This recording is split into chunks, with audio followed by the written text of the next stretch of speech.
அதாவது நிறையா பேர் படித்த இளைஞர்கள் பல நல்ல பெரிய பெரிய டைரக்டர்கள் சினிமாலாம் பார்த்துட்டு கமெண்ட் அடிப்பாங்க, இப்படி பண்ணியிருக்கலாமே அப்படி பண்ணியிருக்கலாமேன்னு.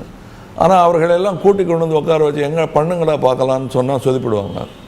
ஆனால் அப்படி செய்யாமல் சினிமாவை நேசித்தும் விமர்சித்தும் வந்த இந்த இளைஞர்கள் சினிமாவை கையில் கொடுத்த போது நல்லபடியாக அதை கையாண்டு ஒரு வெற்றி படத்தையும் கொடுத்திருக்கிறார்கள். இது பாராட்டுக்குரிய ஒரு விஷயம். அந்த படத்தை பற்றி சொல்லணும்னா, எத்தனையோ திருமண படங்கள் நிறைய வந்திருக்கு ஹிந்தியில் வெவ்வேறு விதமாக. அதை வேறு கோணத்தில் அணுகி ஒரு கியூட் ஃபிலிம் ஆன் மேரேஜ் என்று சொல்லக்கூடிய அளவில் கல்யாண சமையல் சாதம் அமைந்திருக்கிறது.